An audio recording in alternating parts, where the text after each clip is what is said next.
and guidance counselor. On this channel, we talk about learning strategies, career coaching, and easing into retirement.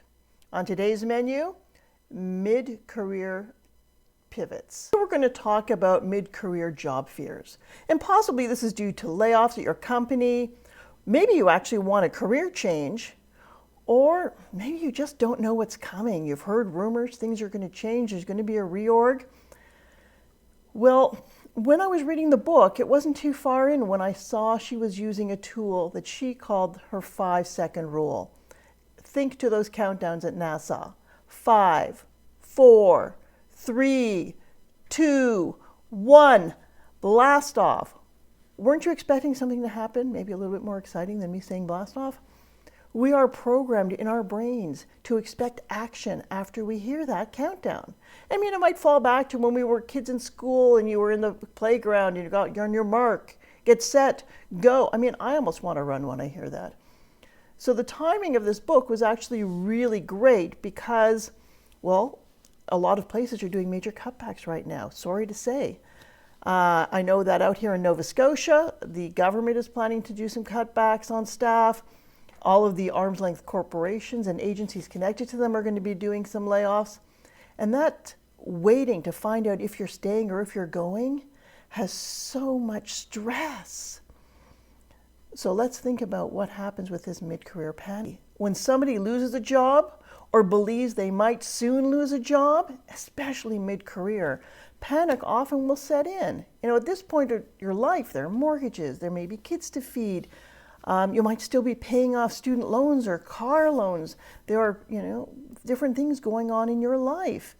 And if you're on your own, who else are you going to even rely on to help cover all of these expenses? And when we panic, well, most of us freeze. We might call it procrastination, but biologically, it's something more. Our amygdala in the brain, it's responsible for fight, flight, or freeze. And that will take over when we're in a kind of panic.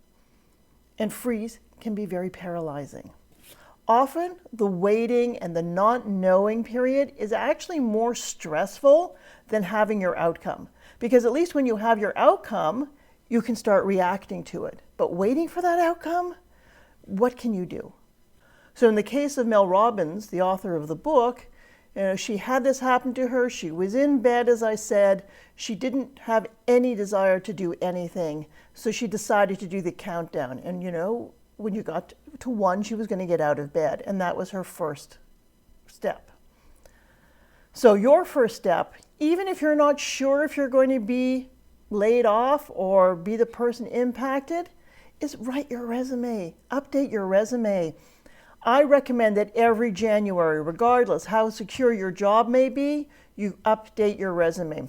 Because you know that once you've got the stress of being laid off or you're doing a career pivot or what have you, that's the last time you're going to want to start looking back over years of resumes. Try to remember the workshops you were in the last year or so and all of that information.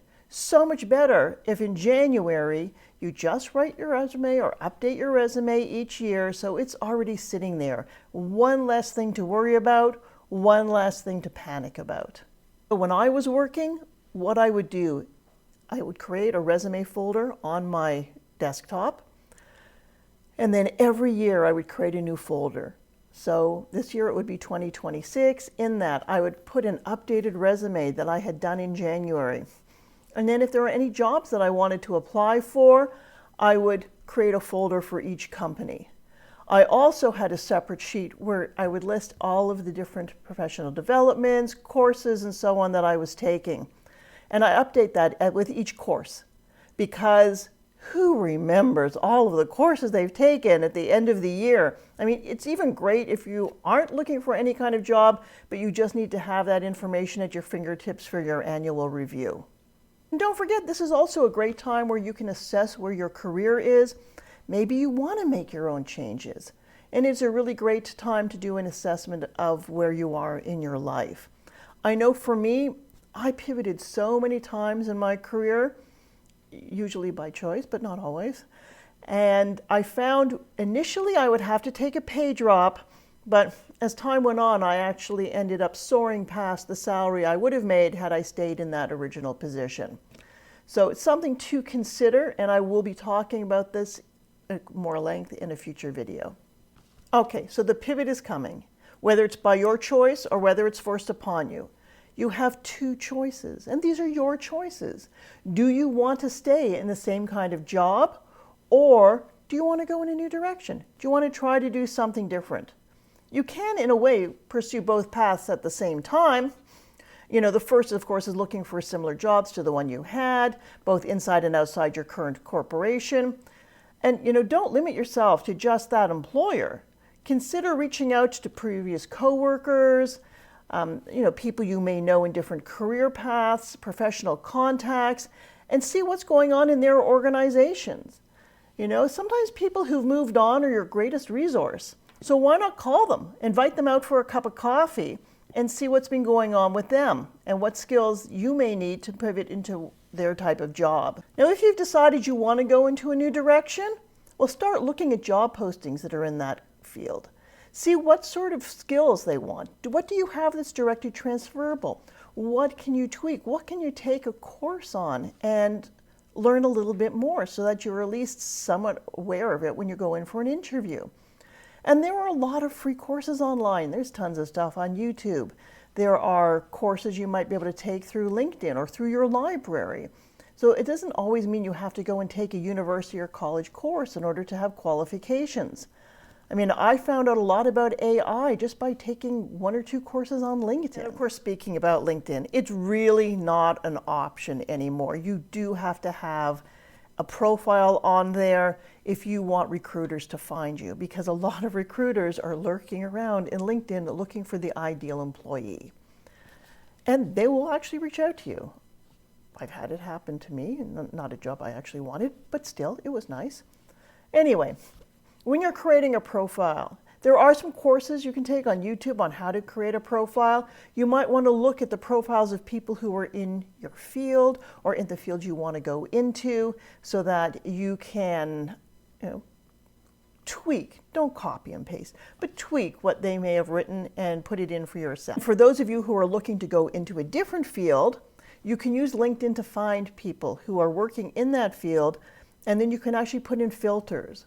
Like maybe you want people who previously worked at your employer, the one that you're leaving, okay? Or maybe you want people who went to your university or even your high school.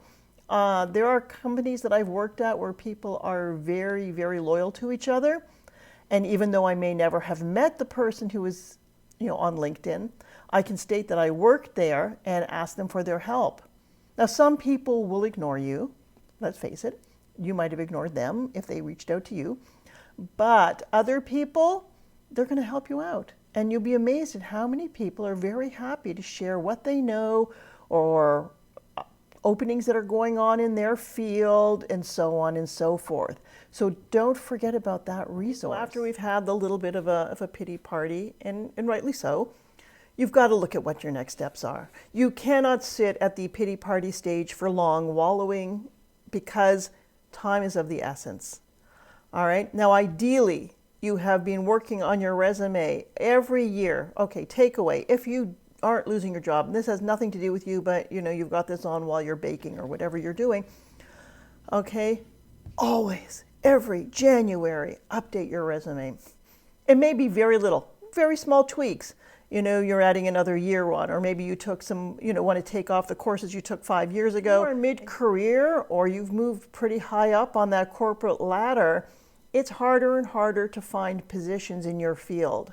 And think about it, if you're in a small field, that makes it even more difficult because they know, you know, within the industry that there are people who are being laid off.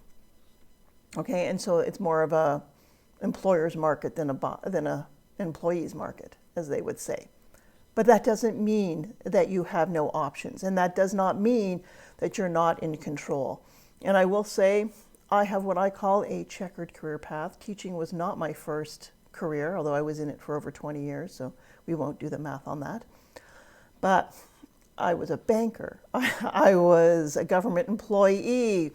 I worked at museums. I worked in a lot of different places before I even got my teaching degree. So, and if you watch the video on ADHD, you kind of know why. And I think really the next step is an acceptance. It's accepting the fact that the employer will do whatever the employer wanted to do. You could still have been the greatest employee they had, but for some reason the position you have is, I don't know, no longer in existence there. They're outsourcing it to another company. You know, there could be a million reasons why you were the one who was laid off or one of the group who was laid off. Please don't take it to heart. And instead, you know, consider what the book says. You know, just let them do what they're going to do. Don't let it take up real estate in your mind. Don't let it, you know, spend too much of your time crying over it. It's not worth it. You need to move on. You need to figure out what you want to do and leave them behind. They're not that important anymore. And I know that's really hard to come to terms to at first, but please realize that you have control over what you're going to do. You have control over your career. You may have been pushed out for whatever reason, but that doesn't mean that that's the end. All it is, I remember somebody once telling me that sometimes it's the finger of God pointing you where you have to be if you believe in God. Or, you know, if you're a spiritual person, you might just say everything is as it should be, or everything will turn out the way it's supposed to. And it will. I find you very often land where you are supposed to be. Now, this is a good time to say, if you're finding this helpful, please consider giving me a thumbs up or subscribing to the channel. If you're finding it really beneficial and you want to help support the channel, feel free to click on the little coffee cup and make a donation.